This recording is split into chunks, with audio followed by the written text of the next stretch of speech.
आजकल के बच्चे इनडिसिप्लिन इसलिए होते हैं क्योंकि वो इन टीचर्स की अहमियत तो कुछ समझते ही नहीं। वो समझते ही नहीं कि वो हमें क्या सिखाना चाहती है और क्या नहीं। वो बिल्कुल ही नहीं समझते कि टीचर हमें ये सिखाना चाहती है कि डिसिप्लिन में रहो, बड़े होकर कुछ बनो और स्कूल और टीचर का नाम रोशन करो। और वो इस अहमियत को समझते ही नहीं, तो वो कैसे बढ़ेंगे और कैसे कुछ बनेंगे और नाम रोशन करेंगे। इसी को इनडिसिप्लिन। और आजकल के बच्चे ना ही ठीक से खेलते हैं, ना ही टीचर्स का कहना मानते हैं और ना ही लाइन बना के कहीं जाते हैं। अगर उन्हें कुछ कहने को कहा जाए तो करते ही नहीं। और हमें ये उनके डिसिप्लिन बनाने के लिए ये कहना चाहिए, उनके पेरेंट्स को भी बुला के बताना चाहिए और उन्हें प्यार से समझाना चाहिए। मारने से बच्चे और बिगड़ जाते हैं। अगर उन्हें प्यार से समझाएं तो बहुत कुछ करेंगे, सब हमारी हर बात मानेंगे और वो डिसिप्लिन में रहना सीखेंगे। इनडिसिप्लिन आता कहाँ से? जब बच्चा छोटा यानी 3rd या 4th में होता है तब वह कुछ गलत काम करता है। अगर हम उसको तब वहाँ पर पिटाई लगा देते हैं, उसे मार देते हैं, तो उससे क्या होता है? बच्चे के दिल और दिमाग में डर पैदा हो जाता है। वे आपके सामने तो कोई अनुशासनहीनता वाला काम करेगा नहीं, लेकिन उसके मन में अंदर ही अंदर डर पैदा हो रहा होगा और वो कोई एक ना एक दिन वो कोई अनुशासनहीनता का काम करेंगे। अगर इसकी जगह मारने के पिटाई लगाने की जगह अगर हम उसे समझाएं कि इस अनुशासनहीनता के काम से उसके आगे चलकर उसके भविष्य में उससे क्या परेशानी हो सकती है, तो वह बच्चा ऐसा शायद कभी ना करे। एक और वजह है अनुशासनहीनता की जो बच्चों में अक्सर आ जाती है, गलत संगत ही एक ऐसा कारण है, प्रमुख कारण है जो बच्चों को अनुशासनहीनता बनाती है। अगर एक बच्चा पहले से बिगड़ा हुआ है तो वह पहले एक बच्चे को अपनी चपेट में लेता है, फिर वो बच्चा भी उसकी तरह बन जाता है। तो फिर ऐसे ही आगे चलकर वह कितने ही बच्चों को अपनी चपेट में लेते हैं और वो भी उनकी तरह बन जाते हैं। हालांकि उन अनुशासनहीनता बच्चों में भी काफ़ी अच्छे बच्चे हैं, उनमें भी कोई ना कोई हुनर है, लेकिन उनका हुनर सामने नहीं आ पाता। क्यों नहीं आ पाता? क्योंकि वे गलत संगत हैं। इसलिए एक ऐसी वजह है जो मैं आपको बताना चाहूँगा, जो हमारे घर के माहौल है। अगर हमारा घर का माहौल अच्छा नहीं होगा, वातावरण दूषित होगा, तो हमारा एक यकीनन सी बात है हमारे दिमाग में भी इसका असर पड़ेगा और जिससे कि अनुशासनहीनता आएगी। लेकिन मेरा ये मानना है, अगर कोई बच्चा दृढ़ निश्चय कर ले कि वे किसी गलत कार्य में अपना हाथ नहीं करेगा या कुछ अनुशासनहीनता का काम नहीं करेगा, तो वो कभी अनुशासनहीनता का काम कर ही नहीं सकता। इसलिए हमारा दृढ़ निश्चय ये तय करता है कि हम किस संगत में रहना चाहते हैं, अच्छी संगत में या बुरी संगत में। अगर अच्छी संगत में हम रहना चाहते हैं तो हम अच्छी संगत में रहेंगे, अगर हम बुरी संगत में जाना चाहते हैं तो हम बुरी संगत में। Today I am going to state my thoughts upon indiscipline among students. It's a very important topic about ourselves. We have to state our thoughts on. We have all to state our thoughts on this topic.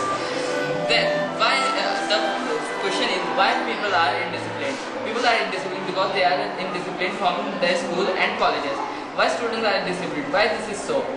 Well, we should think about some points about this. First point is students get indisciplined and learn this manner from other big students or seniors of themselves.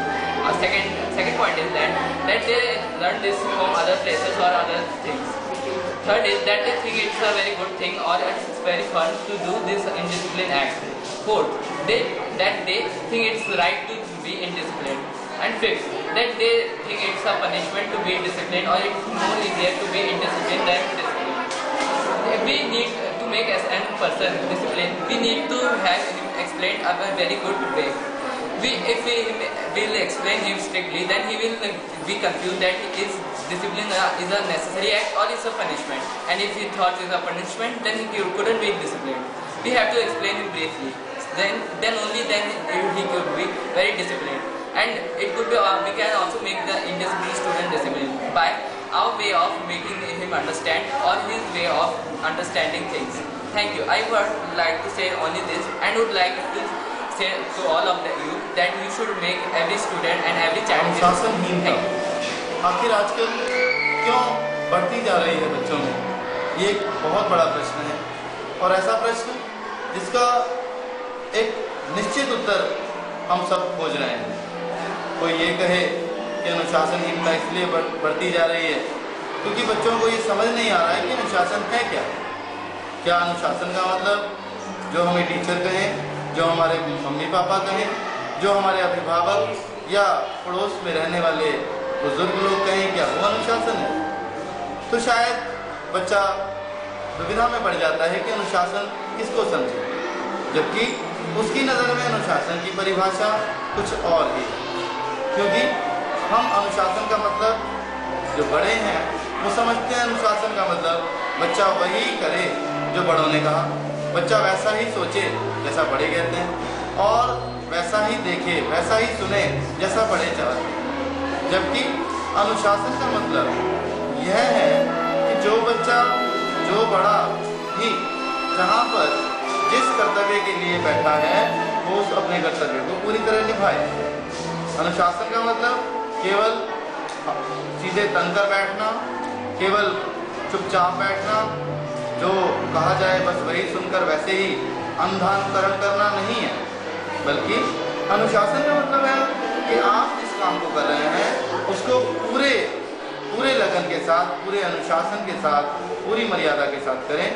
और मेरा ये मानना है आज विद्यार्थियों में अनुशासनहीनता इसीलिए बढ़ रही है क्योंकि हम उनकी भावनाओं को नहीं समझ पाते। आखिर उनका भी मन है, उनको भी समझना जरूरी है और उनको उनके अनुसार समझाना जरूरी है। उदाहरण देकर मैं अपना वक्तव्य पूरा करूंगा। यदि कोई बच्चा करेला नहीं खाना चाहता जबकि उसके लिए करेला बहुत ज़रूरी है, तो अगर हमें उसे करेला ही खिलाना है तो हम करेला खिला सकते हैं, केवल करेले की सब्जी बनाकर ही नहीं, बल्कि करेले को विविध प्रकार के व्यंजन बनाकर, करेले से ही मिठाई जैसा पदार्थ बनाकर हम उसे वो तत्व खिला सकते हैं जिससे कि उसको लाभ भी मिले और वो उसे खा भी ले। तो ऐसी कोई युक्ति, ऐसा कोई उपाय, ऐसी ही चालाकी आज हमें बड़ों को, हमें शिक्षकों को अपने अंदर लानी है जिससे कि अनुशासनहीनता जिसे हम नाम देते हैं, वो बच्चों की कुछ आज़ादी भी है, उसे हम नियंत्रण में कर सकते हैं। तो मैं यही कहकर अपनी बात को विराम देता हूँ कि अनुशासन यदि हमें लाना है तो विद्यार्थी को भी समझना है, उसके भावनाओं को समझना है, उसके वातावरण, मित्र मंडली, परिवार का स्तर, सभी बातों को आकलन करके हम उसके अनुशासन स्तर का मूल्यांकन करें। धन्यवाद।